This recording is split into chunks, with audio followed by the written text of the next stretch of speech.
अस्सलाम वालेकुम जी। क्या हाल है आप सबका? खैरियत से हैं? अच्छा जी।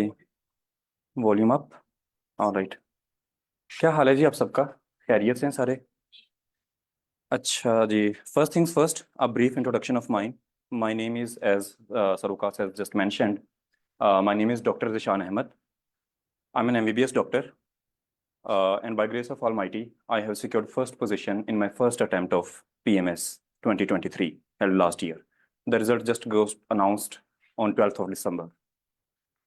हम लोग थोड़ा सा डिस्कस कर लेते हैं, थोड़ा इनफॉर्मल होता है, इंटरैक्टिव होते हैं। और थोड़ा सा मुझे भी पता चल जाएगा ऑडियंस के बारे में।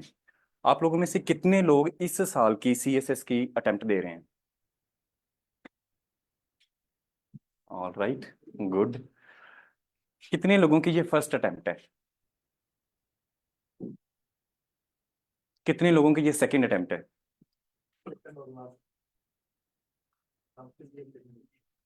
और कितने लोगों की ये थर्ड और लास्ट अटेम्प्ट है? ऑल राइट, ठीक है जी।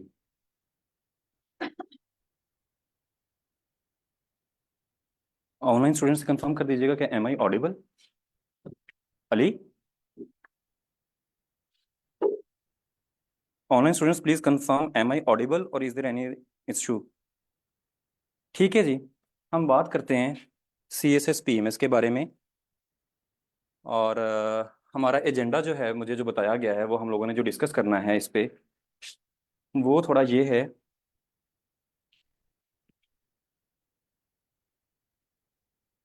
एक तो पेपर अटेम्प्टिंग टेक्निक्स के ऊपर हम लोगों ने मेनली बात करनी है, ठीक है। और सेकेंडली हम लोगों ने जो आज बात करनी है, पर्टिकुलरली इस टाइम पे, this is that time of the year again, जब बहुत से लोग ये सोच रहे होते हैं कि ये वाली अटेम्प्ट स्किप कर दी जाए। हम लोग उतना ज़्यादा तैयार नहीं हैं जितना एक मुकाबले के इम्तहान के कैंडिडेट को तैयार होना चाहिए।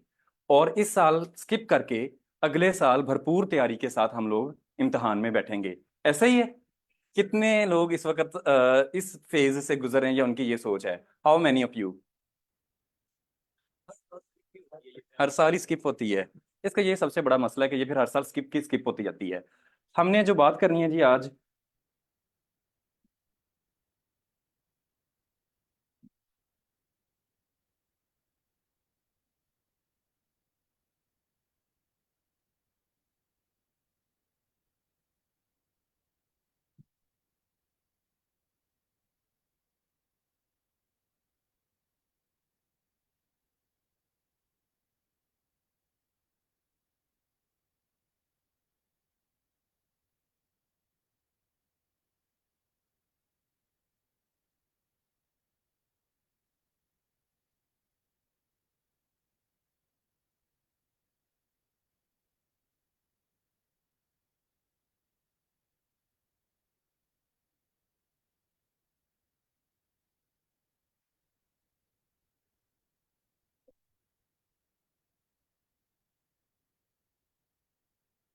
आप लोगों में से कितने लोग पीएमएस भी देंगे इस साल?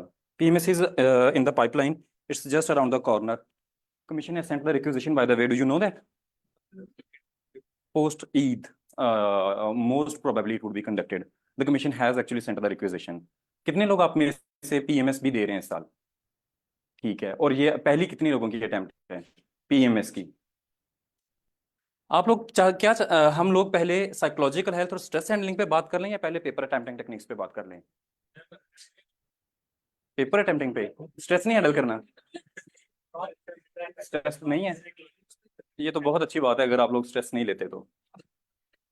All right. अच्छा, चलें हम जो है ना, एज पर योर डिमांड, हम लोग पहले पेपर अटेम्प्टिंग टेक्निक्स पे बात कर लेते हैं।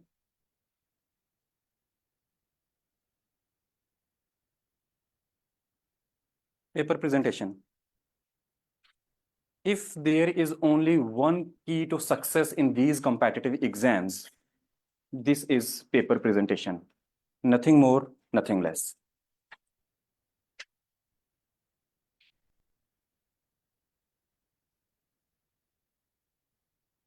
पेपर प्रेजेंटेशन में आता क्या क्या कुछ है? हम स्टार्ट से स्टार्ट लेते हैं, right from the very beginning, first day of exam. और हमें बाज़ का लगता है कि हम बहुत बच्चों वाली हरकतें करते हैं एग्जाम में। हाशिए लगाना, मार्जिन लाइंस लगाना, फूल बूटे बनाना, putting it very plainly and very frankly speaking. लेकिन by the end of the day ये चीज़ें बहुत रिवार्डिंग होती हैं। पेपर अटेम्प्टिंग में सबसे पहली चीज़, मैं इसमें दो तीन चीज़ें डिस्कस करूंगा very quickly and very briefly but very comprehensively at the same time, not compromising at the quality of the content. Paper attempting में आपने एक चीज़ जो जहन में रखनी है पेपर प्रेजेंटेशन से भी ज्यादा, वो ये है कि there should be a very fine balance between your first question and last question. What happens in the exams is कि बच्चों का जो पहला सवाल है, हम लोग सबसे पहले तो पिक एंड चूज करते हैं वो वाला सवाल जो हमें बहुत अच्छा आता है। उसके बाद दूसरे नंबर पर हम उस वक्त बैठ के सोचते हैं जो हमें रिलेटिवली कम आता है, तीसरे नंबर पर उससे कम, और चौथे नंबर पर वो क्वेश्चन होता है जो हमने वैसे चॉइस में छोड़ा होता है। पहले पेपर पे हम पीएचडी का थीसिस लिख देते हैं 12 से 16 सफ़ात के ऊपर, या 10 से 12 सफ़ात के ऊपर मुश्तमिल हमारा जवाब होता है। और उसमें हम तकरीबन 1 घंटा सवा घंटा सर्व कर चुके होते हैं, क्योंकि हमने वहीं पे एग्जामिनर को इम्प्रेस कर दिया होता है। First impression is the last impression. Examiner के एक्सपेक्टेशंस का स्टैंडर्ड हम पहले से ही सेट कर देते हैं कि this is a very potential candidate who is able to answer a question comprehensively on this and these pages, on 10 to 12 pages or 12 to 16 pages per se, 12 to 14 pages। आखिरी सवाल आता है, ना हमारे पास टाइम होता है, ना हमारे पास कंटेंट होता है, वो हम लिख देते हैं जी सिर्फ 2 से 4 सफ़ात का। कंक्लूजन तो हम वैसे ही उसका लिखते ही नहीं है, कंक्लूड ही नहीं करते, 2 से 4 सफ़ात का हम जवाब लिख देते हैं। Something as a precedent you have set in the first place that I am a very potential candidate performing under stress. I can write these and these pages in this and this time, not compromising at any dimension of the topic। तो मुझे फिर आखिर पे भी वही performance देनी चाहिए। अक्लमंद इंसान वो होता है जो अपनी लिमिटेशंस को पहचानता है, ठीक है। ओवर एम्बिशियस नहीं होना, ओवर डू नहीं करना, और अंडर डू भी नहीं करना। Strike a very fine balance between all the questions. अगर आपका पहला सवाल 10 सफ़ों के ऊपर है या 8 सफ़ों के ऊपर है, on an average ideal length जो है ना पेपर की, वो 8 से 10 सफ़ात होती है। 8 सफ़ात आमतौर पर गिनी जाती है, ठीक है। मेरा सवाल 12 से 14 सफ़ात के ऊपर मुश्तमिल होता था। मेरी राइटिंग की स्पीड थोड़ी जो है ना, रिग्रेस राइटिंग प्रैक्टिस, हम इसके ऊपर भी आएंगे, काफ़ी ज़्यादा फ्लो में चीज़ें बन गई हुई थी, ठीक है। लेकिन for a fresher, most of you are freshers, ideal length is 8 pages, that is enough. बहुत ज़्यादा दिल कर रहा है लिखने को, 10 सफ़ात लिख लें, 10 सफ़ात से ज़्यादा तजावुज़ ना करें। मोर एक और बड़ा मिथ जो कि इन एग्जाम्स में एग्जिस्ट करता है, वो ये है कि हमने सिर्फ जो है ना वो हमने पढ़ना है, बहुत पढ़ना है और पढ़ते ही रहना है। एक चीज होती है पेरेटो प्रिंसिपल।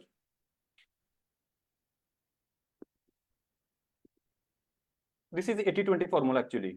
ये वैसे तो प्रोडक्टिविटी के ऊपर लगता है पेरेटो प्रिंसिपल, लेकिन हम कंपेटिटिव एग्जाम्स की बात करते हैं और उसकी मैं सिग्निफिकेंस अगर आपको बताऊं, आपके ख्याल में कितने परसेंट काउंट होता है पढ़ना कंपेटिटिव एग्जाम्स में, ऑन स्केल ऑफ 1 to 10, या फिर हम परसेंटेज में बात कर लेते हैं, 50%, 60%, 70% या 100%, 80%? How many, 50, 80%? All right, sorry 70%। चलिए हम 70-30 कर लेते हैं। Competitive exams is all about writing. इसमें अपने 70% लिखना होता है, 30% पढ़ना होता है, ठीक है। जिन लोगों ने बहुत ज्यादा पढ़ा होता है ना, वो लोग आखिर पे अगर रिवीजन नहीं होती, एक दिन में 2 पेपर हो रहे होते हैं, ठीक है। पीएमएस के भी इस दफा हिस्टोरिकली पहली दफा ऐसे हुआ था कि पीएमएस के भी एक दिन में 2 पेपर हुए थे, ठीक है। और मई जून में आप में से कितने लोगों ने ये वाली अटेम्प्ट दी थी? How many of you have given this attempt, taken this attempt? All right. तो फिर आप लोग जानते होंगे कि इस दफा in historic first PMS was also conducted twice a day, ठीक है, एग्जाम्स। उस दिन बहुत ज्यादा परेशान होते हैं, अगर चीजें रिवाइज नहीं हो रही होती तो उसका एक अलग से स्ट्रेस होता है कि मैंने पढ़ा तो हुआ है, लेकिन अब मैं सिर्फ इस वजह से पीछे रह जाऊंगा क्योंकि मैं रिवाइज नहीं कर पाया। और जब आपसे एक क्वेश्चन पूछ लिया जाता है तो उस वक्त फिर इस चीज का एक अलग से भी मसला होता है कि मैंने कितना लिखना है। बहुत से स्टूडेंट्स पूछ रहे होते हैं कि हमें कितना पढ़ना दरकार है। इसका एक बहुत सादा सा फॉर्मूला है कि आपने कितना पढ़ना है। This is one of the most frequently asked questions in competitive exams. Recently बहुत ज्यादा ये पूछा जा रहा है मुझसे कि कितना का पढ़ना चाहिए जी एक कैंडिडेट को। मैं इसका एक सादा सा जवाब देता हूँ। आप कोई एक क्वेश्चन उठाएं पास पेपर्स में से, 40 मिनट का टाइमर लगाएं।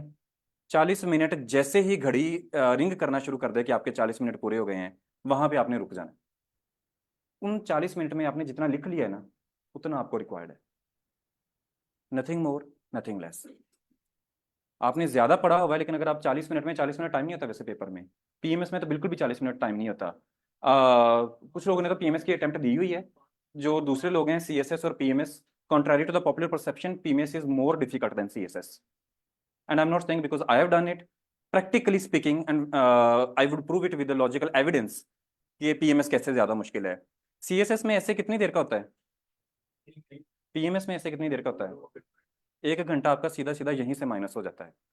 उस 1 घंटे का मतलब ये है कि आपने जो 10 टॉपिक्स में से राइट टॉपिक की राइट सिलेक्शन करनी थी, आपने उसका ब्रेनस्टॉर्मिंग करनी थी, आपने उसके ऊपर आउटलाइन सोचनी है, आपने इंप्रेसिव किस्म का इंट्रोडक्शन लिखना है, वो सारी चीजें अब कॉम्प्रोमाइज होती जा रही हैं। वर्ड काउंट भी कम है, लेकिन यह है कि वर्ड काउंट उनका भी कभी पूरा नहीं होता। I have seen people passing CSS essay with 1500 word. Do you think so that examiner really has this much time कि वो आपके वर्ड काउंट करता होगा किसने पूरा किया? आपको पता है कि वो इंट्रोडक्शन से आगे पढ़ता भी नहीं है एट टाइम्स। और so that goes that way. ठीक है, obviously word count is less, but word count doesn't matter. I have scene, practically seen people जिन्होंने 15 साल पास किया, सीएसएस कैसे भी पास किया हुआ है। All matters is your quality of argument. Essay is a great debate by the way. Unfortunately इसको बहुत ज्यादा मिथ्स के अंदर और मिस्ट्रीज के अंदर जो है ना वो रैप कर दिया गया है कि ये पता नहीं कोई आउट ऑफ द वर्ल्ड चीज है। अगर बहुत सादा अल्फाज में बात करें तो इट्स अ ग्रेट डिबेट, जिसमें कोई आपको एक स्टेटमेंट दे दी जाती है, आप दलाइल के साथ। ये एक चीज अहम है इसमें, ये नहीं कि कोई ड्राइंग रूम डिस्कशन नहीं हो रही होती। दलाइल के साथ आप कोई एक साइड को प्रूव कर देते हैं कि मेरा इसके ऊपर ये स्टांस है, और अगर मैं ये बात कह रहा हूँ तो मैं किसी दलील से कह रहा हूँ, और ये दलाइल मेरे पास मौजूद हैं। तो ये इस दफा हम एक ऐसे आया था, हम inflation in Pakistan, physical failure of the government, और is it part of global economic woes? ठीक है, आपका कोई भी स्टांस हो सकता है। आप इसको हुकूमत वक्त पे भी डाल सकते हैं, आप इसको ग्लोबल लेवल पे भी ले सकते हैं, लेकिन जो भी आपने बात करनी है आपके पास दलील होनी चाहिए कि अगर मैं ये बात कर रहा हूँ तो मेरे पास ये एविडेंस मौजूद है। आप उसको जब कंक्लूड कर देते हैं इस पे, that is an essay. Talking about paper attempting techniques, visual illustrations, schemas, flow charts, block diagrams, maps, जितने बन सकते हैं बनाएं। Diagrams are there for a particular purpose. अब इस सब सुनने के बाद अब it has become talk of the town by the way, और हर बंदा ही अब डायग्राम्स बनाना शुरू हो गया है। एग्जामिनर इससे भी ऑफेंड होता है। Diagram should not be there for the sake of diagram. उसका एक खास मकसद होना चाहिए कि अगर मैं ये डायग्राम यहाँ पे बना रहा हूँ तो मैं इसके थ्रू बात क्या कहने की कोशिश कर रहा हूँ। एक तो कॉम्प्रिहेंसिव लेबलिंग होनी चाहिए डायग्राम की। ये नहीं कि आप कोई भी क्वेश्चन कर रहे हैं और उसमें आपको पाकिस्तान का मैप आता है तो, और आपका दिल कर रहा है, और आपने सुना हुआ था सेमिनार में कि डॉक्टर साहब कह रहे थे कि मैप बनाना है तो मैप उधर बना दिया, आगे गए वहां पे कोई फ्लो चार्ट बना दिया। Diagram should serve a particular purpose. बनाएं और कॉम्प्रिहेंसिव लेबलिंग करें, और एग्जामिनर को ये जरूर बताएं कि मैं इस डायग्राम से ये बात क्या कहना चाह रहा हूँ। ठीक है, maximise your visual illustrations. Margin lines, खुशखती, हैंड राइटिंग बहुत ज्यादा मैटर करती है। और मैं आपको एक पेपर देता हूँ पाकिस्तान अफेयर्स का, 18th अमेंडमेंट पे हम एक क्वेश्चन हल कर लेते हैं। Simple, इनुमरेट salient features of 18th amendment. इससे ज्यादा सादा तो सवाल नहीं हो सकता। मैं आपको 50 पेपर देता हूँ हल करने के लिए। कितने पेपर आप जो है वो लफज बलफज पढ़ेंगी, और कहाँ पे जाके आप लफज बलफज पढ़ना छोड़ देंगी उसको? कितने पेपर्स आप पढ़ के चेक करेंगी सर प्लीज? 5 to 6। आप 5 to 6 पेपर्स के बाद ही कह रही हैं एज अ स्टूडेंट कि मैं पेपर को पढ़ना छोड़ दूंगी, और उसके बाद मैं सिर्फ ये देखना शुरू कर दूंगी कि क्या किसने लिखा है और किसने क्या नहीं लिखा। एग्जामिनर्स का तो जो है वो कई सालों पे मुहित तजर्बा होता है। Put yourself in examiner's shoes, take yourself as an examiner कि हमारी ह्यूमन लिमिटेशंस क्या हैं। It's human psyche, it's quite natural to do that, कि कुछ अरसे के बाद हमारा ब्रेन जो है वो मोनोटनी अगर उसको महसूस करना शुरू कर दे तो वो पढ़ना बंद कर देता है। मुकाबले का इम्तहान का लफ्ज किसी बहुत ही जीनियस शख्स ने कॉइन किया था, और इससे ज्यादा बेहतर टर्म मेरे ख्याल नहीं हो सकती इसको डिफाइन करने के लिए। ये इम्तहान है, बिल्कुल है। मुकाबले का इम्तहान है, बिल्कुल है। मुकाबले का इम्तहान इसलिए है कि आपकी तमाम जो शीट्स हैं वो मुकाबले में चेक हो रही होती हैं कि इस स्टूडेंट ने क्या लिखा है और इस स्टूडेंट ने क्या नहीं लिखा। ठीक है। कोई ऐसी अचानक से अपीलिंग शीट आती है ना, तो वो एकदम से एग्जामिनर उसके ऊपर जो है ना वो अलर्ट हो जाता है कि this is the sheet and this is something which was lacking in all those copies which I have checked so far. ठीक है। अपने दोस्तों के कभी एक दो दफा पेपर देख लीजिएगा, और ये भी एक बहुत अच्छा तरीका होता है एक दूसरे से लर्न करने का। ठीक है। अपने आप को एग्जामिनर के तौर पे लें, देखिएगा कि उनकी शीट्स में कैसे क्या कमी है, उसको मार्क कीजिएगा। फिर आपको पता चलेगा कि आपकी अपनी शीट कैसे चेक हो रही होती है। फिर आपको वहां से अपनी गलतियों का भी एहसास होगा कि ये वो एरियाज हैं, पोटेंशियल एरियाज हैं जिनके ऊपर हम काम कर सकते हैं। Time management. Time management is the single most important factor when it comes to paper attempting techniques. मैं आमतौर पे ये किया करता था कि जब पेपर आता था, क्वेश्चन पेपर आता था, मैं उसके आखिरी पेज पे जाया करता था। मैं उस पे, अगर वो सीएसएस का है तो मैं उसके 4 डब्बे बना लिया करता था, और अगर वो पीएमएस का है तो मैं उसके 4 डब्बे और एक दूसरे पेज पे कोई भी एक शीट बना ली। यहाँ पे मैं लिख लिया करता था कि मैंने कौन, पहले ही मैं शॉर्ट लिस्ट कर लिया करता था कि मैंने कौन कौन से क्वेश्चन सॉल्व करने हैं। क्वेश्चन लिख लिया, क्वेश्चन नंबर यहाँ पे लिख लिया, ये लिख लिया, ये लिख लिया। यहाँ पे अब मैं ना उसकी ब्रीफ सी, वेरी ब्रीफ आउटलाइन बना लिया करता था यहाँ पे कि मैंने ये पॉइंट्स डिस्कस करने हैं। होता ये है, जब हम पेपर क्वेश्चन पेपर पढ़ते हैं, पहला एक सवाल हमने पढ़ा कि मैंने 18th अमेंडमेंट पे सवाल करना है, मैंने उसके ऊपर लिखना शुरू कर दिया। अब आपका जहन साइकोलॉजिकली स्पीकिंग मुकम्मल तौर पर उसकी तमाम तवज्जो मरकूज है 18th अमेंडमेंट के ऊपर।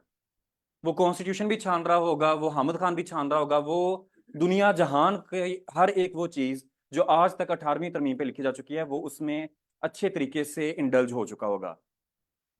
जब आप दूसरे सवाल पे आते हैं, आपके जहन को उससे थोड़ा ब्रेक लेने में टाइम लगता है। अभी आपने फिर उस वक्त सोचते हैं कि अच्छा अब में से इनमें से मैंने कौन सा सवाल करना है, और फिर उसमें लिखना क्या है। हम बगैर किसी प्लानिंग के वो लिखना शुरू कर देते हैं, उसमें टाइम और गुजर चुका होता है। दूसरा सवाल करने के बाद हम आते हैं कि अब मैंने तीसरा सवाल कौन सा करना है, मैं हम फिर से शुरू से पढ़ना शुरू करते हैं कि सवाल क्या आए थे सवालनामे में। उसमें से पहले दो मैंने क्रॉस कर दिए जो मैंने किए थे। अब मैं दोबारा चारों स्टेटमेंट्स पढ़ रहा हूँ कि क्या क्या करना था इसमें से, और उस वक्त मैं दोबारा से ब्रेनस्टॉर्म कर रहा हूँ कि अब मैंने क्या पढ़ना है इसमें। क्वेश्चन जो आपका ब्रेन है, it is still stuck for a certain period of time in the last question. चौथे सवाल पे की जब बारी आती है तो उस वक्त टाइम ही नहीं बचता। आखिरी पेज पे मैं जाता था, मैं पहले ही शॉर्टलिस्ट करता था कि मैंने ये क्वेश्चंस करने हैं, ये मैंने इस नंबर पे करने हैं, और उसकी ब्रीफ आउटलाइन, वेरी ब्रीफ। ठीक है, बिकॉज इतना टाइम नहीं होता, और ये आप, this is something which you are doing for yourself, to aid yourself. ठीक है, कि मेरे पास ये इसमें आर्ग्यूमेंट्स होंगे, मैंने ये इसमें हेडिंग, और मैं साथ साथ ना छोटा छोटा लिख लिया करता था कि अच्छा ये अगर हेडिंग है तो इसमें मैंने मैप बनाना है, यहाँ पे तो मेरे पास ये फलाना स्टैट्स मौजूद है, अगर ये है तो इसमें मेरे पास फलानी कोट्स है। होता क्या था, जब मैं फिर एक्चुअल शीट पे आता था पेपर की, उसमें ये होता था कि मैं यहाँ से पीछे से सिर्फ देखता था, क्लू लेता था कि अच्छा इसमें क्या क्या आर्ग्यूमेंट्स है मेरे पास। जब आप पेपर में जाते हैं सुबह फर्स्ट टाइम, आपका जहन उस वक्त फ्रेश होता है, when you are 2 hours into the exam, आप उस वक्त फ्रेश होता है फर्स्ट टाइम। तो जो प्रोडक्टिविटी ब्रेन की फ्रेश उस वक्त है, वो 2 आवर्स इनटू द एग्जाम तो नहीं हो सकती। जो आइडियाज आपको इस वक्त आ रहे होते हैं वो उस वक्त तो नहीं आते। मैं साथ में स्टैट्स भी लिख लिया करता था कि, और ये नहीं कि पूरा का पूरा मैं छाप रहा होता था, सिर्फ अपने लिए क्लूज इकट्ठे कर रहा होता था। जब एक्चुअल क्वेश्चन अटेम्प्टिंग पे मैं आता था, उस वक्त मैं देखता था अच्छा ये इसमें चीज़ है, ये चीज़ है, मुझे बहुत ज़्यादा फिर ब्रेनस्टॉर्म नहीं करना पड़ता था। That is how I use to save time, that is how I use to comprehensively structure the question. मैं पहले ही एक आउटलाइन लिख रहा था, उस वक्त भी अगर कोई आइडियाज आ रहे हैं तो अच्छा वो उसको आप, दैट गोज दैट वे। इसके बाद हम बात कर लेते हैं जी, पेपर अटेम्प्टिंग टेक्निक्स समझ आ गई हैं। ठीक है, ओरिजिनल सोर्सेज से पढ़ें। अब वैसे पढ़ने का, जिन्होंने CSS 24 की अटेम्प्ट देनी है, अब आपने कोई नई चीज़ इस वक्त नहीं पढ़नी। I take question answer questions at the end of the this session. इस वक्त कोई नई चीज़ आपने नहीं पढ़नी। एक चीज़ आपने ये करनी है, पास पेपर्स लें अभी, still we have a month or so in the exam. ठीक है, 1 महीना तो हमारे पास है, अगर हम ये वाले 8 दिन निकाल भी दें। पढ़ना नहीं है आपने कुछ भी नया। ठीक है, पास पेपर उठाएं, टाइमर लगाएं, उस दिन पढ़ लें। जो आपके 1 pager notes, I hope your 1 pager notes are ready at this point in time, उस दिन पढ़ लें, रिवाइज करने के ये मैंने पढ़ लिया सारा, आज का टॉपिक तैयार कर लिया है, टाइमर लगाएं और शाम के वक्त 3 घंटे का टाइमर लगा के पेपर सॉल्व करना शुरू कर दें। जहां पे घड़ी 3 घंटे का रिंग बजा दे उस वक्त आपने वहां पे रुक जाना है। This is the most productive exercise which you can do at this particular point in time, and this is the most rewarding exercise ever one can do. हम लोग नहीं लिखते, तो वो सारी चीजें फिर हमें पेपर वाले दिन मसाइल पेश आते हैं कि ना हमें टाइम मैनेजमेंट हो रही होती है, ना हमारी स्ट्रेस मैनेजमेंट हो रही होती है, उस वक्त हमारे पास आर्ग्यूमेंट्स भी नहीं आ रहे होते। तो ये तमाम चीजें का प्रैक्टिकल सॉल्यूशन ये है कि लिखना शुरू कर दें। Start writing right now, time लगा के लिखना शुरू करें और उससे अपने आप को इवेल्युएट करें कि आपकी किस हद तक तैयारी है, कौन कौन से वीक एरियाज आपके वहीं पे आइडेंटिफाई हो जाएंगे और कहाँ पे आप मंजीर काम कर सकते हैं।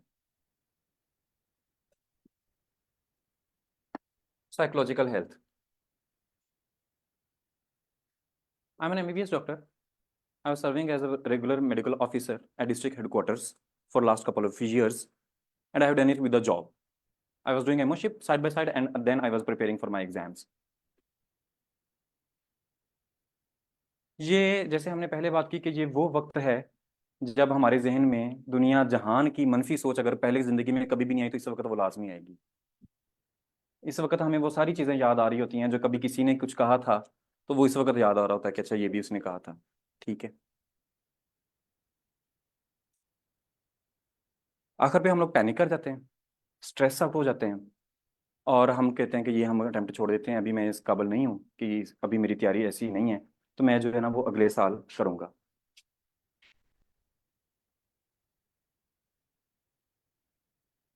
साइकोलॉजिकल हेल्थ के बारे में मैं सिर्फ इतना कहूँगा, exams, competitive exams are is just another exam of the, आप लोग बहुत क्वालिफाइड हैं, आप लोगों ने बहुत ज़्यादा एग्जाम्स दिए हुए हैं, इसकी सिर्फ हाइप ज़्यादा है, इसके साथ हमारी तवक्कुआत ज़्यादा हैं, हम अपने आप को असिस्टेंट कमिश्नर से कम पे देखते नहीं हैं, या हम अगर देखते हैं तो हम ये समझते हैं कि शायद मुआशरा हमें बगैर असिस्टेंट कमिश्नर के कबूल नहीं करेगा। ठीक है, तो जब हम अपनी तवक्कुआत वहां तक ले जाते हैं और खुदा ना खास्ता, it's an uncertain period by the way, ठीक है, it's a long journey, there would be many sleepless nights, stressful days, thundering palpitations. This is something which I myself practically have been through. I was a doctor. It is usually believed that we are good at stress handling, but still, there were times when I also felt the heat of the moment. It's quite natural. सबसे पहले तो हम इंसान है ना, बाकी तमाम चीजें तो बाद में आती हैं। इमोशंस फीलिंग्स तो हम सबके हैं, ठीक है। आप लोगों को मैं इसलिए कह रहा हूँ कि आप लोगों के साथ भी ये होगा और हो रहा होगा। करना क्या है, हम मसले के हल की तरफ आते हैं। रूटीन सेट कर लेनी है आप लोगों ने कि कितनी देर मैंने पढ़ना है। अब ये ना पूछेगा कि आप कितनी देर पढ़ते थे और मैं कितनी देर पढ़ता हूँ या पढ़ती हूँ और मैं पीछे तो नहीं होती आप आगे, ठीक है। There is no one size fits all in CSS और PMS।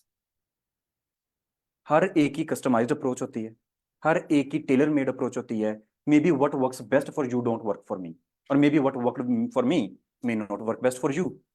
Do not just try to copy someone just because of the fact that he or she has secured something in life. अपनी comfort zone को identify करें कि आपका comfort zone क्या है।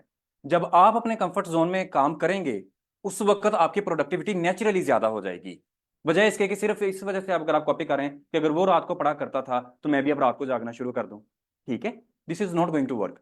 Identify your comfort zone कि आपका comfort zone क्या है, आपके प्रोडक्टिव आवर्स कौन से हैं, और फिर उसके मुताबिक 24 में से 18 घंटे भी नहीं पढ़ना। अब आखिरी 2 माह हैं, लेकिन इट डजंट मीन कि आप लोगों ने अब सारा दिन पढ़ते ही रहना है।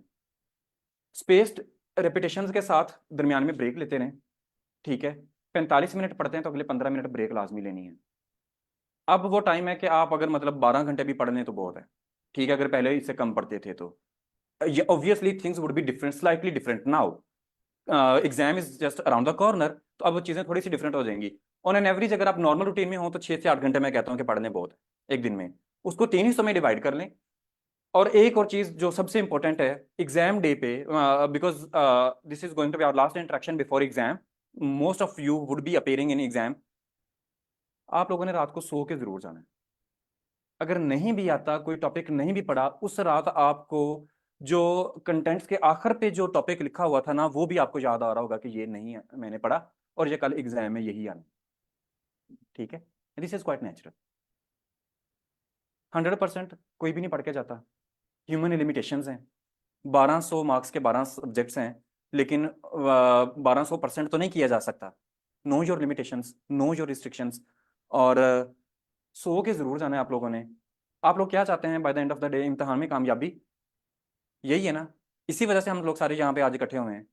अगर मैं आपको ये कहूँ कि आप सो के जाएंगे और अगले दिन आप ज्यादा बेहतर परफॉर्म करेंगे, बजाय एक उस कैंडिडेट के जो रात को इस टेंशन में नहीं सोया और वहां पेपर में उसका एक तो दिमाग वैसे ही सोया हुआ है, इट्स नॉट दैट फ्रेश। और अगर वो अपने नॉर्मल स्टेट ऑफ अफेयर्स में होता तो may be he has perform better. सिर्फ इस वजह से अब वो परफॉर्म नहीं कर पा रहा कि उसका दिमाग इस वक्त फ्रेश नहीं है। सो के आप लोगों ने जरूर जाना है। 6 से 8 घंटे की नींद आप लोगों ने लाजमी लेके जानी है। स्ट्रेस हैंडलिंग, एग्जाम से पहले, एग्जाम डे पे और पोस्ट एग्जाम अटेम्प्ट भी एक बड़ी फेज आता है कि उस वक्त याद आता है कि फलाने सवाल में मैंने ये लिखा था, काश मैं ये लिख देता, काश मैं वो लिख देता तो क्या ही बात थी। ठीक है, आपने जब पेपर करके निकलना है ना, आप लोगों ने किसी से डिस्कस नहीं करना। जो आप लिख के आए हैं ना, वो आप बेहतरीन लिख के आए हैं। Obviously no one wants to get fail in the exam. ठीक है, 3 घंटे आपके डिफाइनिंग मोमेंट्स हैं और उसमें आपने जो परफॉर्म किया, आपने अपनी जिंदगी का बेहतरीन इनपुट दे दिया। इससे ज्यादा बड़ी बात तो नहीं हो सकती। अब जब आपने अपना बेहतरीन इनपुट दे दिया और एक ऐसी चीज जिसको अब हम रिट्रोस्पेक्टिवली चेंज नहीं कर सकते, उसके ऊपर बहस करने का कोई फायदा है? आप लोग बहुत सी ऐसे बातें सुनेंगे एग्जाम सेंटर हॉल से जब बाहर निकलेंगे ना, फलाना कहेगा कि जो है ना वो मैंने फलाना ऐसे अटेम्प्ट किया, मैंने ये आर्ग्यूमेंट्स दिए और मैंने ऐसे इसको अटेम्प्ट किया। आप उस वक्त सोच रहे होंगे कि ये मैंने क्या किया। ठीक है, तो जो आप करके आए हैं, मार्क दैट कि आप अपनी जिंदगी का बेहतरीन इनपुट दे के आ चुके हैं। आपने किसी की बात नहीं सुननी, एक तो आपने खुद किसी इनिशिएट नहीं करना, डिस्कस नहीं करना। और जहां पे ये बात हो रही होगी, जो कि डेफिनेटिवली हो रही होगी, आपने अपने आप को उस जगह से रिमूव कर देना है for your own mental health. ठीक है, खाना जरूर खा के जाना है, नाश्ता जरूर करके जाना है आप लोगों ने। पेपर के वक्त आपने चॉकलेट जरूर लेके जानी है साथ में। ग्लूकोज हमारा सोर्स ऑफ एनर्जी होता है साइकोलॉजिकली स्पीकिंग। ठीक है, हमारे ब्रेन का जो सोर्स ऑफ एनर्जी है that is actually glucose. Chocolate is full of glucose, instant source of energy है। पानी जरूर लेके जाएं। ठीक है, सरकारी स्कूलों में हो रहे होते हैं, सरकारी इंतजाम होते हैं और सरकार सरकार है। ठीक है, तो अपना जरूर ख्याल रखें। एग्जाम्स को डू और डाई गेम नहीं बना लें। It's just another exam. ठीक है, इसको इस तरीके से लेंगे तो ये हो भी जाएगा। अगर किसी दिन आप महसूस करते हैं ना कि आज मेरा पढ़ने को दिल नहीं कर रहा, आज मैं बहुत ज्यादा स्ट्रेस्ड आउट हूँ, उस दिन आपने नहीं पढ़ना। आपको इस चीज का फिर अलहदा से स्ट्रेस, एक तो आता नहीं है, याद नहीं हो रहा, चीजें भूल रही हैं, ये स्ट्रेस है, आप ब्रेक लेना शुरू कर दिए, इस बात का अलहदा से स्ट्रेस होना शुरू हो जाता है कि मैं तो टाइम जाया कर रहा हूँ। ये मैं उठ के कुछ पढ़ लेता तो शायद मैं कुछ। क्या कह रहे हैं? सॉरी, सॉरी, क्या कह रहे हैं? रोजाना ऐसे लगता है तो रोजाना तो छुट्टी नहीं ना ली जा सकती। ठीक है, कोई तो किसी दिन बहुत ज्यादा इस तरह का आप महसूस करें तो उस दिन आपने फिर नहीं पढ़ना। Take a break, socialise, friends के साथ, फैमिली के साथ, घर वालों के साथ बैठें, उनसे बातचीत करें। जब आप महसूस करें कि हाँ अब मैं स्टेट ऑफ में हूँ कि मैं दोबारा से पढ़ सकता हूँ और रिटेन कर सकता हूँ, उस वक्त आप पढ़ना शुरू कर दें। 45-15 formula is for it. 45 minute आपने पढ़ना है, अगले 15 मिनट आपने ब्रेक लेनी है। And break never means that you start using social media in that's an energy draining process. Alright, अच्छा जी, अब हम बात कर लेते हैं। क्वेश्चंस अभी से लेना शुरू कर दें और is there anything else which you want me to talk upon? English essay पे? All right, that's a very pertinent question by the way. Essay जो है is a great debate. Essay is an art और art लिखने से आता है। 3 चीजें होती हैं ऐसे में: outline, introduction, body of paragraph उसकी ऐसे, और आखिर पे कंक्लूजन। 2 तरह के ऐसे होते हैं बेसिकली। यहाँ पे हर जगह पे 5 से 6 एग्जाम के ऐसे पढ़ाए जा रहे होते हैं। कुछ लिटरेरी हैं, कुछ फिलोसॉफिकल हैं, कुछ डिस्क्रिप्टिव हैं, कुछ नैरेटिव है, कुछ आर्ग्यूमेंटेटिव हैं। ये असल में स्टाइल्स ऑफ डिस्कोर्स हैं, स्टाइल्स ऑफ आर्गुमेंटेशन है, ये ऐसे की टाइप्स नहीं है। ठीक है, ये स्टाइल है आपके बात करने का क्या तरीकाकार है, डिस्कोर्स एनालिसिस हम इसको कहते हैं। दो तरह के हैं at its very basic structure, argumentative और डिस्क्रिप्टिव। आर्गुमेंटेटिव ही को दूसरा नाम परसुएसिव एसेस कहा जाता है। इस पे मैं थोड़ी सी डिटेल में बात करूंगा because the exam is just around the corner, और आप लोगों ने अभी देना से एक माह बाद आप लोगों ने अपना पहला पेपर ऐसे का कर रहे होना है। आर्ग्यूमेंटेटिव, इसी का दूसरा नाम परसुएसिव एसेज है। दूसरे नंबर पर आ जाता है डिस्क्रिप्टिव, इसी को हम एक्सपोजिटरी एसेज भी कहते हैं, इसी को हम नैरेटिव एसेज भी कहते हैं, इसी को हम लिटरेरी और फिलोसॉफिकल एसेज भी कहते हैं। आपको एक स्टेटमेंट दी जाती है, inflation in Pakistan, gross fiscal failure of the government और part of global economic woes, climate change a myth और reality, floods in Pakistan, gross mismanagement of the government और रैथ ऑफ नेचर। आप, these are argumentative. You take a single side. What is your stance? It can be anything. आप government को भी criticise कर सकते हैं, आप पार्ट ऑफ ग्लोबल इकोनॉमिक वहां पे बात लेके जा सकते हैं, नेचर पे भी बात लेके जा सकते हैं, आप physical failure of the government कह सकते हैं। लेकिन एक बात आपने जरूर जहन में रखनी है कि आप जो भी बात कर रहे होंगे उसके लिए पीछे एक सब्सटेंशियल लॉजिकल एविडेंस जरूर मौजूद होना चाहिए। हवा में कोई बात नहीं होती। ठीक है, अगर मैं ये कह रहा हूं तो मेरे पास ये दलील मौजूद है इसको सब्सटेंशिएट करने के लिए, और I am justifying in saying that. ठीक है, then comes another type of essay which says the statement reads, boys will be boys, if life throws lemons at you, make a lemonade out of it. Man is born free but everywhere he is in chains. Violence is the last resort of the coward. Narrative, expository, descriptive, philosophical, literary, गुलाब को जितने नाम देने वो गुलाब ही रहता है। ठीक है, narration करनी है, टॉपिक को एक्सपैंड करना है आपने, और उसके ऊपर आपने पूरी बात लिखी है। Then comes the other great monster of the essay, that is thesis statement. How many of you have heard about it? Almost all of them. आधे लोगों ने कभी भी नहीं सुनी हुई। एग्जाम एक महीने बाद एग्जाम है। आर्गुमेंटेटिव एसेज में थीसिस स्टेटमेंट का मौजूद होना जरूरी है। थीसिस स्टेटमेंट इंतहाई सादा अल्फाज में is your stance, your take, your point of view on a given statement. If I believe that inflation in Pakistan is because of the gross fiscal failure of the government, this is my thesis statement. And if I believe that inflation in Pakistan is a part of global economic woes, that is my thesis statement. That is my stance. And I would prove it with logics. Thesis statement का मकसद ये होता है कि examiner को आपकी बात पढ़ के पता चल जाए कि आप साइड कौन सी ले रहे हैं। ठीक है, this is thesis statement. Argumentative essays में थीसिस स्टेटमेंट का होना जरूरी है क्योंकि वहीं से एग्जामिनर को पता चलेगा कि आप साइड कौन सी ले रहे हैं, what is your stance, what is your take on it. Descriptive essays में if life throws lemons at you, तो उसको थ्रो करने दें, आप उसको सब सेकंड कर सकते हैं, लेकिन अब इसी के ऊपर आपका मतलब ऐसा स्टांस क्या है आपका? You have to just open up the topic. आपने उसी बात को जो है वो मुख्तलिफ जावियों से करना है, मुख्तलिफ तरीकों से करना है और बात को कंक्लूड कर देना है। आउटलाइन बड़ी कॉम्प्रिहेंसिव किस्म की होनी चाहिए। कॉम्प्रिहेंसिव से मुराद ये है कि उसकी कोई डायमेंशन रह ना जाए।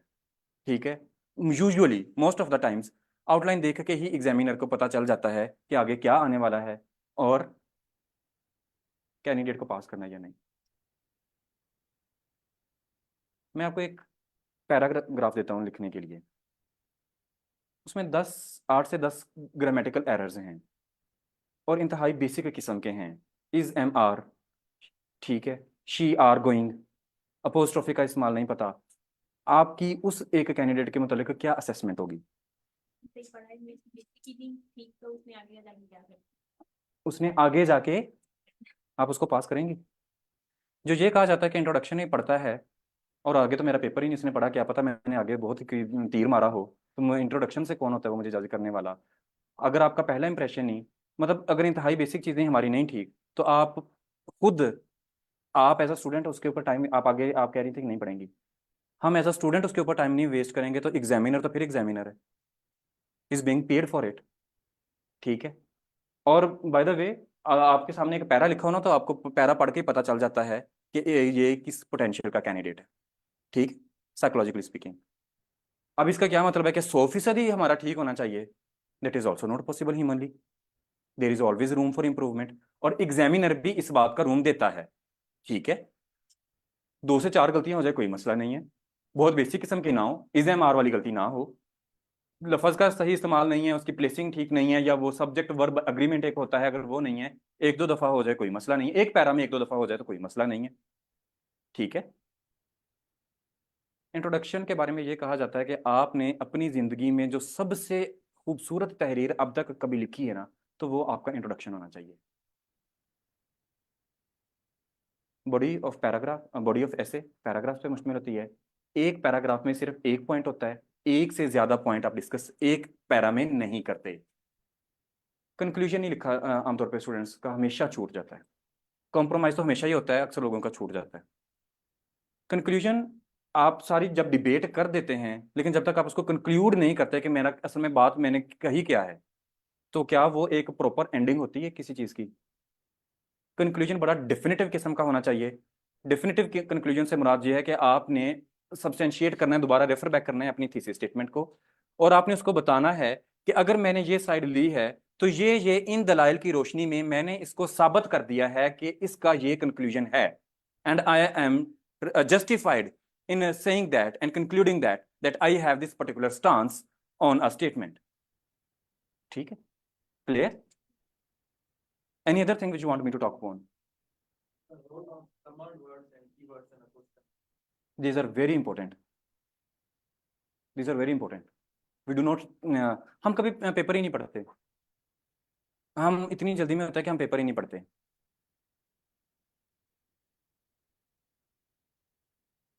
पेपर में स्टेटमेंट आती है, इनुमरेट या गिव या ब्रीफली डिस्क्राइब या क्रिटिकली एनालाइज, इनमें ना नुआंसेस हैं। हम लोग कभी इसके डेप्थ में नहीं जाते कि ये क्या चीजें हैं असल में। लफ्ज बदलने से सवाल की नोयत तब्दील हो जाती है, और जब सवाल की नोयत तब्दील हो जाती है तो फिर आपसे कुछ और डिमांड किया जाता है। हम इन इंट्री केसेस में जाते ही नहीं है, पूछ हमसे वो कुछ रहा होता है, हम कुछ और लिख रहे होते हैं। स्टेटमेंट आती है पेपर में, give pragmatic solutions of the Kashmir issue in the contemporary era. Give practical या pragmatic solutions of the Kashmir issue in the contemporary era. Students ये पढ़ते हैं कि लफ्ज़ कश्मीर इशू आ गया है, और कश्मीर इशू, कश्मीर हमारी शहरग है, और जो फॉरेन पॉलिसी एक्सपर्ट्स से आज तक नहीं मसला हल हुआ, तो हम अब इसको पेपर में बैठ के मैं इसको हल करूँगा। ठीक है। फिर वो उसकी हिस्ट्री से शुरू होते हैं, डोगरा दौर से, ट्रीटी ऑफ अमृतसर से 1846 से, वो सारी उसकी हिस्ट्री छाप देते हैं और इंडिया को, कि उसने देखें जी ज्यादती की है हमारे साथ, और कितनी बड़ी ज्यादती की है हमारे साथ, और ये वो सारा वो उसके ऊपर छाप के आ गए। इसमें की वर्ड था कंटेम्प्रेरी ईरा। कंटेम्प्रेरी ईरा में ये हुआ 5 अगस्त 2019, revocation of the article 35A and 370 of the Indian Constitution। और अब इसके ऊपर रिसेंट मोस्ट डेवलपमेंट ये हुई है कि इंडियन सुप्रीम कोर्ट ने भी इसको अपहोल्ड कर दिया है। It was an initiative of the adjective by the Narendra Modi government. तो उस वक्त हम उसको बहुत ज्यादा क्रिटिसाइज करते थे कि ये तो एक फाशिस्ट रिजीम है, जिन्होंने with utter disregard for international law and UN charter उन्होंने ये कर दिया है। अब इंडियन सुप्रीम कोर्ट ने भी उसको ऊपर स्टैंप सील कर दी है, by the chief justice of India honourable justice Chandrachud himself. ठीक है। सो अब जब भी हमारी बात होगी, अब जब भी सॉल्यूशन होगा, तो हम उसको पहले कहेंगे कि आप पहले, सबसे पहले तो ये तो खत्म करें ना, टेबल टॉक पे हम बाद में आएंगे। सबसे पहले तो ये इसका उसका ओरिजिनल स्टेटस में रिस्टोर करें। कश्मीर इशू के ऊपर तो ये सवाल ही नहीं है। बात तो सारी आर्टिकल 35A और 370 की डिबेट की है कि अब डेमोग्राफिक चेंजेस क्या हो रहे हैं। उन्होंने उसके बाद वहां पे डोमिसाइल लॉ भी नए इंट्रोड्यूस करवा दिए हैं, तो वो अब सारे कैसे रिवर्ट करने हैं? सिटीजन अमेंडमेंट एक्ट, कैब, और वो सारी चीजें इसके ऊपर है। ठीक है। तो आपने, एक तो ये है कि स्टेटमेंट को बड़े गौर से पढ़ना है कि आपसे पूछा क्या जा रहा है। अच्छा, relevance is the first step. आप बहुत खूबसूरत लिख रहे हैं ना, दुनिया जहान की किताबें अच्छी लिख रहे हैं, लेकिन अगर आप रेलिवेंट नहीं ना लिख रहे। मैं अगर आपसे पूछूं कि आपका नाम क्या है, और आप बात शुरू कर दें कि जी कि अल्लाह ताला ने बहुत सी मखलूक़ात पैदा की हैं, और तरह तरह के अनवाउ अक़साम उनकी मौजूद हैं, इंसानों ने तशख़्ख़ुस के लिए उनके मुख्तलिफ नाम रखने शुरू कर दिए, और मेरा नाम ज़ीशान इरशाद। ठीक है, हिट द बुल्स आए। और इसी से मैं एक बहुत अहम बात आपको बताऊंगा। इंट्रोडक्शन में आमतौर पर यह समझा जाता है कि ये जो है ना, जितनी भी हिस्ट्री है उसकी क्रोनोलॉजिकल टाइम लाइन है किसी भी इंट्रोडक्शन में, वो हम वो चीज़ लिखते हैं। कितने परसेंट लोग ये लिख रहे होते हैं अभी इस वक्त, जो इंट्रोडक्शन लिखने का स्टाइल है? बाकी इंट्रोडक्शन ही नहीं लिख रहे होते। Introduction is the executive summary of your whole question. जो चीज़ सारी बाद में डिबेट आनी है ना, आप इंट्रोडक्शन में उसको समराइज करके लिखते हैं। और आप उसमें even at times it is said that an introduction also contains a thesis statement, though this is something very particular about English essay. However, introduction में भी thesis statement again dissecting it, वो है क्या, वो आपका स्टांस है। Hit the bull's आई, जो चीज आपसे पूछी गई है सबसे पहले वो बात करें, उसके बाद कोई और बात करें। अथॉरिटीज जो हैं उनको कोट करें, लेकिन उनको भी कोट करने का एक प्रॉपर तरीकाकार मौजूद है। आपकी कही हुई बात में और मलिहा लोधी की कही गई बात में, और मेरी कही गई बात में और मलिहा लोधी की कही गई बात में थोड़ा सा फर्क है, बल्कि बहुत ज्यादा फर्क है। She is an authority over it, I am not an authority over it. Economy की कोई बात होती है तो डॉक्टर इशरत हुसैन या डॉक्टर अकबर एस जैदी या doctor Kaiser Bengali, they are authorities on it. I am not an authority on it.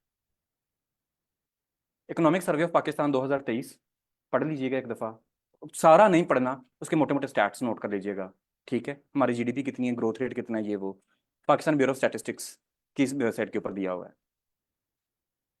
Standard references, alright जी, this is something. अच्छा, I can not emphasise it enough, again at the cost of repetition I would say, I can not emphasise it enough. Psychological health, stress handling. The house is open for debate now. आप लोग अपने questions बता दें one by one, I will take the answers questions, तो फिर हम starting from here.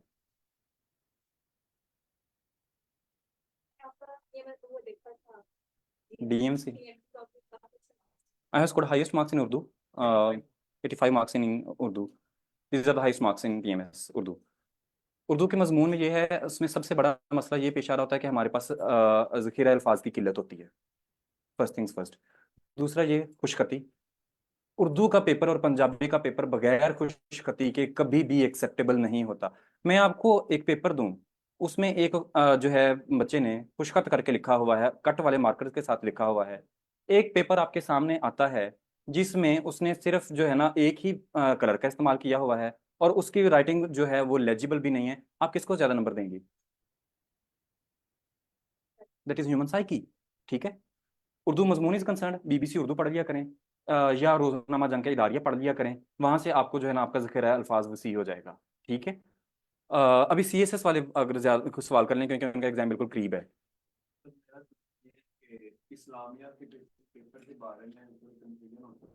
पहली ये कि वो उर्दू में अटेम्प्ट किया जाए या इंग्लिश में, और सेकंड सर वो अगर उर्दू में करना है तो उर्दू वाली साइड से करें कि जिस तरफ से शीट होती है, हमारी शीट होती है ना इंग्लिश वाली साइड की तरफ, उस तरफ से किया जाए। तो सर इसको आप दे रहे हैं ये वाली अटेम्प्ट जी सर, उर्दू में दे रहे हैं, इंग्लिश में? उर्दू में मैं देना चाहता हूँ। उर्दू में देना चाह रहे हैं।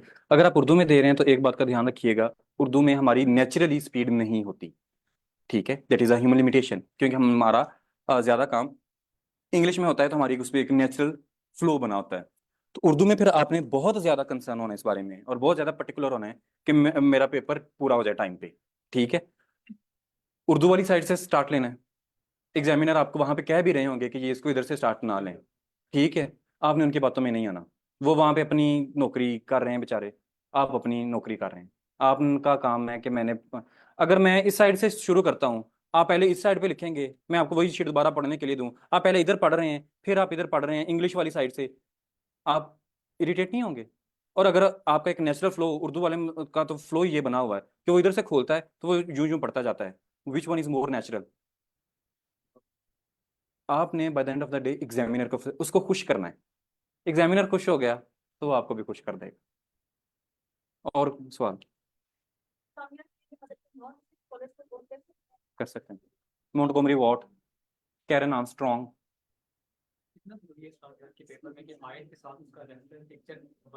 नहीं, that is something which is not required. Emphasise करते हैं, लेकिन क्या हम वो सारी आयात के रेफरेंसेस याद कर सकते हैं 12 दूसरे मजमूनों के साथ? तो जब हम उसको कर नहीं सकते तो उसका फिर उसके बारे में सोचने। लेकिन एक बात जरूर है, अरबी की आयत लिखना लाजमी है। उर्दू ट्रांसलेशन या English translation can never be a substitute to original Quranic आयत। ठीक है, स्टूडेंट्स को वो याद नहीं होती, वो उर्दू तर्जमे लिख रहे होते हैं या इंग्लिश तर्जमे लिख रहे होते हैं। That can never be a substitute. इसी वजह से इस्लामियात में कम नंबर कम आते हैं। जब आप इस्लाम की बात करें और इस्लामियात की बात करें, तो आप जो उसके ऊपर अथॉरिटी है डेफिनेटली उसकी बात करेंगे, और वो जिस जुबान में बात करते हैं उस जुबान में बात करेंगे। I use to remember a lot of Quranic verses. I would not recommend कि आप सारी की सारी याद करें, लेकिन ये है कि एक कुछ वर्किंग आयात आपके पास जरूर मौजूद हों इतिहाद के ऊपर, उसके मेजर थीम्स आइडेंटिफाई कर लें। इस्लामियत के में क्या बातें हो रही होती हैं, सीरत पे एक सवाल लाजमी आना है, वर्शिप्स और बिलीव्स पे, तौहीद पे, इत्तेहाद उम्मत पे, इस तरह की ये मेन एरियाज 10 से 12 15 आइडेंटिफाई कर लें। उन सब पे एक एक आयत याद कर लें। फिर उसमें जब इत्तेहाद पे कभी भी बात होगी इत्तेहादी उम्मत की, तो आपके पास एक आयत मौजूद होगी कि जब भी ये आ गया मेरा पॉइंट, तो मैंने ये वाली आयत कोट करनी है। ठीक है, एक से ज्यादा करने की जरूरत नहीं है। जी मिस, आपका क्वेश्चन था।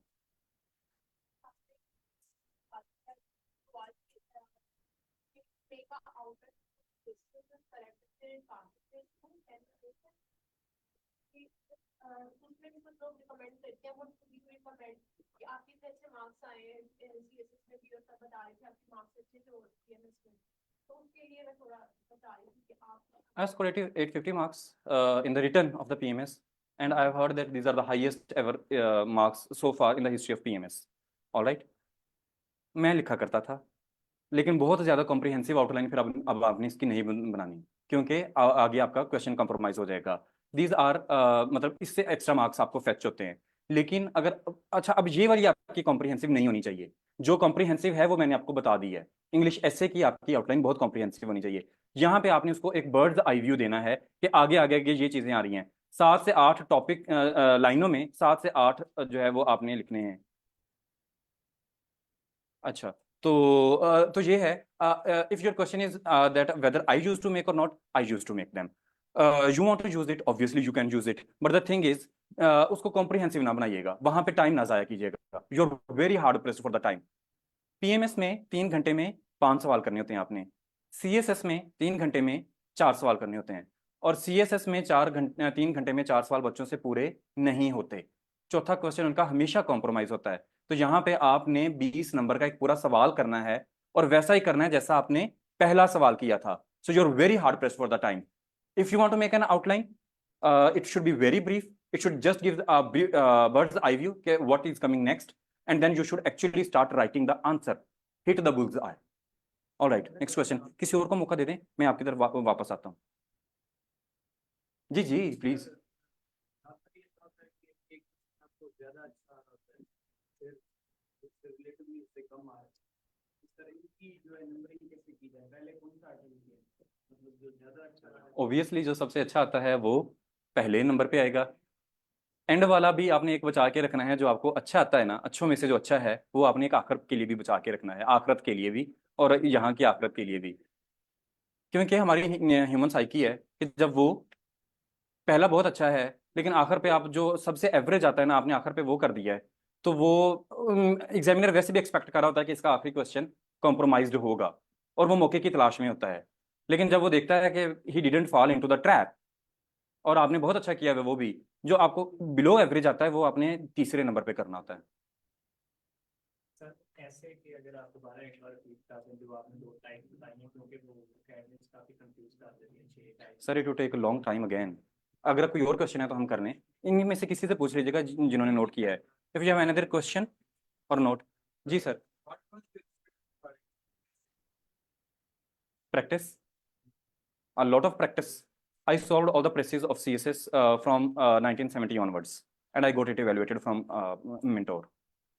Direct, indirect, active voice, passive voice, इनके कुछ रूल्स होते हैं। अगर आप वो रूल्स पढ़ लेते हैं ना, तो वो आपको सारी जिंदगी के लिए याद हो जाते हैं। ठीक है, एक चीज जो मैं एम्फेसाइज यहाँ पे करना चाहूंगा, जो कि अक्सर बच्चों का सवाल होता है, दैट इज वोकैब, सिनोनिम्स और एंटोनिम्स।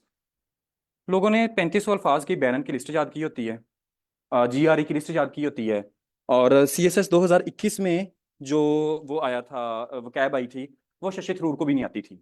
उसने अपना एक थिसॉरस लिखा हुआ है थ्रूसरोस के नाम से, तो उन्होंने उसको टैग किया तो उसको भी नहीं आते थे आधे अल्फाज।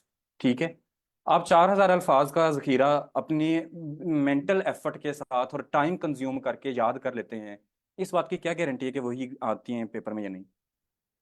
एक जो मेच्योर कैंडिडेट होता है ना, जो सीरियस कैंडिडेट होता है CSS PMS का, उसकी वोकेबलरी इतनी को होती है कि वो 10 MCQs सॉल्व कर सकता है, वो उसी में से आ रहे होते हैं। और अगर कोई मुश्किल आ गया तो वो सबके लिए मुश्किल है। और 4000 या 5000 कितने, first of all there is no limit to it, और दूसरा ये कि it demands a lot of effort on your part. So जो चीज, I for one believe I didn't cram them, ठीक है, कि उस पे टाइम मैं जाया करने की इतनी देर, जो कि मुझे तीसरे दिन पता है कि मुझे भूलनी है, तो मैं वही टाइम अपना प्रेसी पे क्यों ना करूं, जो कि एक आर्ट है, जो मैं जितनी ज्यादा करूंगा वो उतनी ज्यादा रिफाइन होती जाएगी। और पेपर में सबसे पहले वो चेक भी आपकी प्रेसी करता है, जिसको प्रेसी नहीं ना आती, क्योंकि आगे आके अपनी प्रेसिंग करनी होती है सारी, ठीक है, नोटिंग करनी होती है और प्रेसी करनी होती है, आपने जो सुपीरियर्स को रिपोर्ट करना होता है, दैट इज क्रक्स। तो अगेन ये आपकी असल में क्रिएटिव स्किल्स चेक की जा रही होती हैं, इंग्लिश ऐसे के थ्रू भी और प्रेसी के थ्रू भी, ठीक है। तो ये है, जो चीज़ें करने वाली हैं वो आपने ज़रूर करनी है, लेकिन जो चीज़ नहीं करने वाली वो मैं कहूँगा कि मेरा नहीं ख्याल, this is my personal opinion, कि उसके ऊपर इतनी एफर्ट करनी चाहिए। ठीक है, वही आप, सॉरी लास्ट में वो चीज करेगा, पहले जो चीजें करते हैं करेक्शन होगी, सॉरी क्या कह रहे हैं, प्लीज़ रिपीट। सीक्वेंसिंग होती है ना, जी जी। जैसे आपने कहा कि वो पहले प्रेस दिखता है, तो अगर पहले हम दूसरी चीजें करते हैं तो वो सही नहीं है, यानी लिमिट करता है करेक्शन। नहीं देखें, चेक तो वो सारे करेगा, जो आपने लिख दिया है उसको चेक तो करना पड़ेगा एक दफ़ा। दूसरा ये कि इट लुक्स नाइस, कि अगर आपने क्योंकि ये प्रेसी एंड कॉम्पोजिशन का पेपर है, तो अगर आपने पहले प्रेसी की है और examiner is actively looking for it कि इसकी प्रेसी कब आएगी, ठीक है, क्योंकि उसी से कि देखें, मतलब अगेन डायसेक्टिंग इट्स एनाटॉमी, कि वो वहां पे चेक क्या करना चाह रहा है, कि आप जो है वो इनोवेटिव कितने हैं, क्रिएटिव कितने हैं, ठीक है। वो कैब तो रट्टा है ना, तो वहां से आपकी पर्सनल असेसमेंट तो इतनी अच्छी नहीं हो सकती, ठीक है। तो वहां से आपकी वो हो जाती है। बाकी I for one believe that this is a myth on the part of the academies, कि जो है ना वो प्रेसी ही चेक करता है सबसे पहले, और अगर वो प्रेसी अच्छी ना हो तो वो उसी पे ही फैसला कर लेता है कि इसको पास करना है या फेल करना है। It should be good enough, it should be and it should be given it's due weightage. तो उसकी अहमियत अपनी जगह पे है, लेकिन बिल्कुल ही कि वही पूरे पेपर में है, तो I don't think so that it's the case. आपका सवाल ड्यूरिंग, अच्छा ऐसे का ना, एक तो ये है कि है ना, देर आर डिफरेंट बुक्स, इस पे बहुत कम बुक्स होती हैं और हम पढ़ाते भी नहीं हैं आमतौर पे। ऐसे की ना, ऐसे का एक स्ट्रक्चर होता है लिखने का, एकेडमिक एसेज जो हैं उनका एक प्रॉपर स्ट्रक्चर होता है लिखने का। कोई एक अच्छी किताब अपनी पसंद के मुताबिक, मैं उस पे भी आता हूँ बेटा, वो पढ़नी नहीं है आपने, ताकि आपको स्ट्रक्चर का पता चले, ठीक है। और दूसरे नंबर पे जहाँ तक कंटेंट का ताल्लुक है, तो कंटेंट आता है आपको आहिस्ता आहिस्ता, और आपके जो बाकी 1100 नंबरों के नॉलेज है ना, वो भी आपको हेल्प कर रहा होता है उसमें, ठीक है। करंट अफेयर्स के पेपर में आपके सारे कंटेम्प्रेरी स्टैट्स अपडेटेड होते हैं, तो वही चीज़ आप इस्तेमाल करते हैं ऐसे में भी। पॉलिटिकल साइंस अगर आपका ऑप्शनल है, तो आपके डेमोक्रेसी वाली और सारी ये सारी चीज़ें जो है वो तैयार हैं, तो यही कॉन्सेप्ट्स आप इस्तेमाल कर रहे होते हैं उसके लिए। अलहदा से इसके लिए कोई चीज़ नहीं पढ़नी चाहिए, ठीक है। अब वो अटोमिक हैबिट्स पढ़ाना शुरू कर देते हैं, और प्रिजनर्स ऑफ जियोग्राफी और ये और वो। टाइम सबसे पहले तो सिलेबस पूरा करें ना, सिलेबस जब जिस दिन पूरा हो जाए उस दिन आप कोई और किताब उठा लें। I would get back to you.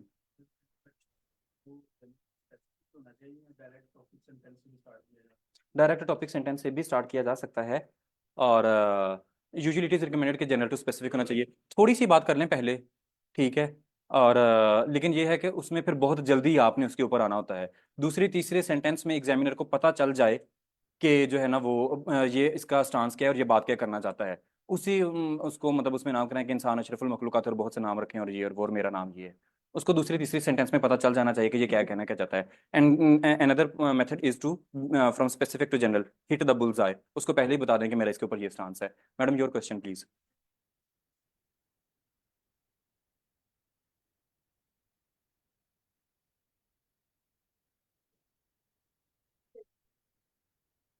It varies from person to person, some are good at making phrases and some are good at making sentences. Usually it is recommended that it should be in self-explanatory phrases. ठीक है, अगर आप phrases बनाती हैं या sentences बनाती हैं, मुझे पहले ये बताएं, आप ज्यादा कंफर्टेबल किस में हैं? 19-20 जी?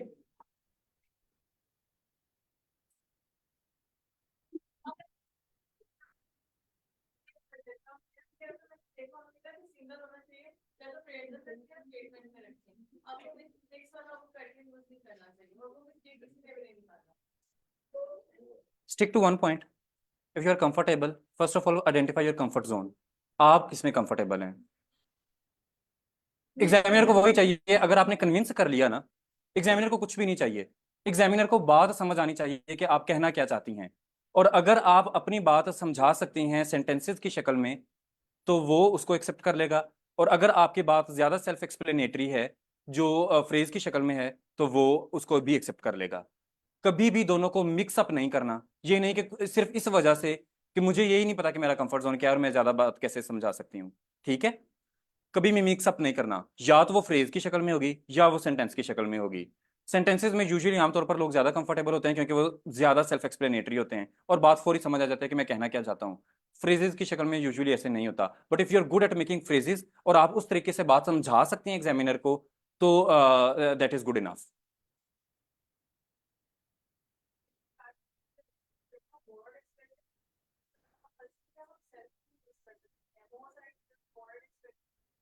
कौन सी expression?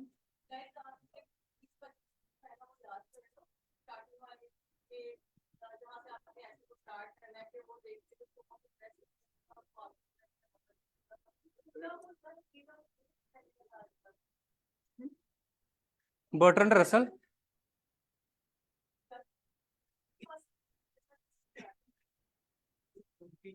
Bertrand Russell, Bertrand Russell, Will Durant, Ivan Pavlov, और आपको सैकड़ों इस किस्म के नाम मिलेंगे जो कि एग्जामिनर पे इंप्रेशन डालने के लिए बहुत मतलब वो कहेगा कि वाह वाह इसने तो क्या ही बात लिख दी।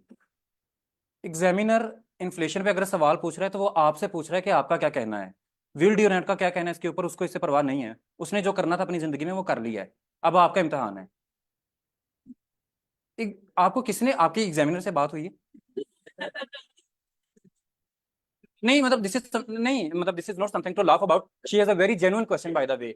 और सबसे बड़ा मसला अनफॉर्चुनेटली दोबारा से ये है कि हमारा जो बच्चा है आज का, वो बेचारा मिसगाइडेड है बाय द अकेडमीज।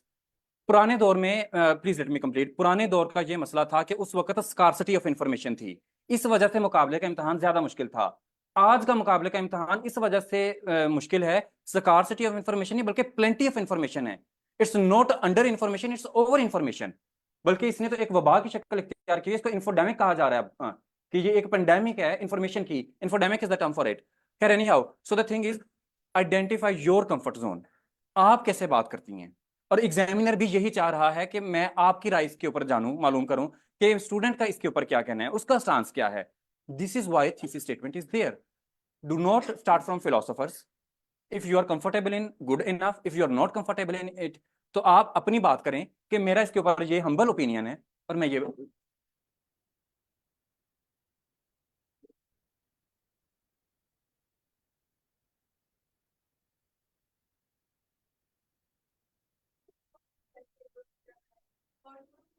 लिंक ना भी करा हो ना तो हम जबरदस्ती लिंक भी करवा लेते होते हैं। We put words into their mouth, in the mouths of Bertrand Russell even.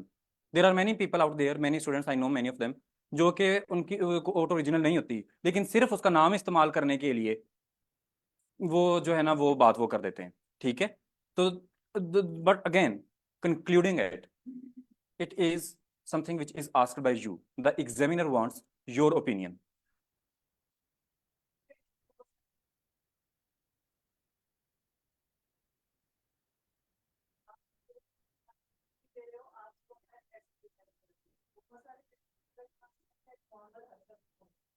In everything, a balance.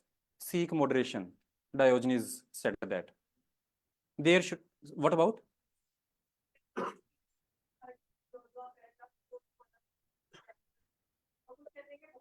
I have got your question, by the way. I know where is it coming from, and this is one of the most FAQs of CSSPMS, and your concerns are genuine. I totally second them. Now, please let me respond to that. The thing is, आपने एक certain fine balance strike करना है. ऐसे academic essay में और research report में फर्क होता है, thesis में और essay में फर्क होता है. अगर आप बहुत ज्यादा ओवरडू कर देंगे स्टैट्स के साथ, फैक्ट्स एंड फिगर्स के साथ, तो वो एक रिसर्च रिपोर्ट तो बहुत अच्छी हो जाएगी, लेकिन वो एक एकेडमिक ऐसे नहीं रहेगा, और ह्यूमनली पॉसिबल भी नहीं है इतने ज्यादा स्टैट्स को याद करना. और कि आप, because it's a very unpredictable exam, you never know कि कहाँ से आएगा ऐसे, ठीक है. तो ह्यूमनली पॉसिबल ही नहीं है कि आप सारे के सारे वो याद भी हों. कहीं पे आप स्टैट्स दे लें, कहीं पे आप किसी को कोट कर दें, कहीं पे आप दुनिया का बेस्ट मॉडल, एजुकेशन है तो फिनलैंड की एग्जांपल दे दें, हेल्थ है तो यूके का मॉडल, ठीक है. हर एक पैरा में कोशिश करनी चाहिए कि आपके पास कोई ना कोई आर्ग्यूमेंट हो. Argument can be anything, it can be a stat, it can be a quote, it can be an international best model, और इट कैन बी एनीथिंग, ठीक है. तो इस तरह एक तो वेराइटी आएगी आपके आंसर में, और दूसरा ये कि आप इन कदगनों से आजाद हो जाएंगे कि मैंने इसमें स्टैट से कोट करने हैं, तो मुझे अब इसके लिए बहुत ज्यादा याद करना पड़ेगा, विच is not humanly possible. Your question please sir.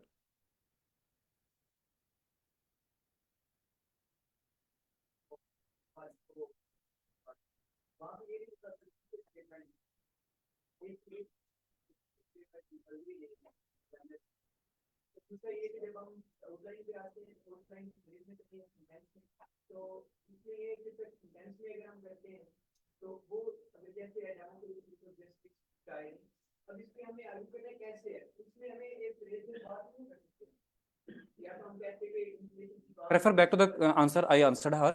The first part of your question is this is not something which is demanded by the examiner. Inflation in Pakistan government की हुकूमती पॉलिसियों का गलत हुकूमती पॉलिसियों का नतीजा है, या ये ग्लोबल लेवल पे जो इकोनॉमिक वोज हैं उसका नतीजा है? बताएं आपका क्या ख्याल है. बेटा मैं एक सिंपल सवाल पूछ रहा हूँ कि आपका इसके ऊपर क्या, गवर्नमेंट की, तो जब तक आप बताएंगे नहीं कि ये गवर्नमेंट की उसका है या दूसरा है, तो कैसे पता चलेगा.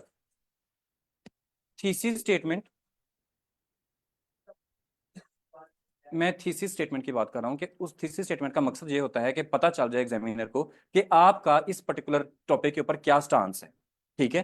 सो if it is not written in question paper, it's good by the way कि आपने वो पढ़ा है. बहुत सारे लोग वो नहीं पढ़ते. उसमें 3 चीजें और भी लिखी हुई हैं: ऑर्गेनाइजेशन, क्लैरिटी, रेलिवेंस. ये चीजें भी लाजमी मौजूद होनी चाहिए. आर्गुमेंटेटिव एसेस में थीसिस स्टेटमेंट का होना जरूरी है, because it give examiner view what is your stance on the topic. Any other question?